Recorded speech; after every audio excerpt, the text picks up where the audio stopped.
uncle, a man everyone in the village feared, confessed that he had been sending animals and birds to monitor us for years. He was shaking and drooling from stroke, but his words cut deeper than a knife. I am the second son in my family. My father is the first son of our lineage, and growing up, everyone said our family was special. We were not the richest, but my father was hardworking and respected. My mother was gentle, prayerful, and known for her beauty. Their children, my siblings and I, had people's admiration. My sisters were beautiful and graceful, my brothers were smart and strong. Even as children, we did well in school and stood out anywhere we went. But it was this same beauty and blessing that brought us into trouble.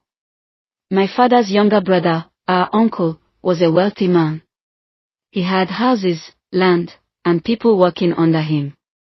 But instead of being happy that his elder brother's family was blessed, he was filled with jealousy. It started small, side comments, little insults, refusal to help us when we were in need. My father didn't notice at first. He thought it was normal family misunderstanding. But we later came to see it was more. Strange things started happening in our home. At night, we would hear heavy footsteps on the roof. Sometimes, early in the morning, a black bird would perch on the window and stare inside. At other times, goats or dogs we didn't own would suddenly appear in the compound, behaving strangely, as if they were not ordinary. My mother, who was very prayerful, always said it wasn't normal. But my father, being a calm man, tried to wave it away. Slowly, everything in our life turned upside down. Even though we were intelligent in school, none of us could get good jobs after graduation. Suitors came for my sisters but would disappear after some time without reason. My brothers tried starting businesses, but everything collapsed. We fell into deep poverty. From being admired, people started mocking us. They would say things like, "What is the use of beauty and brains if nothing good is coming out?" We prayed. Every night, my mother gathered us to pray.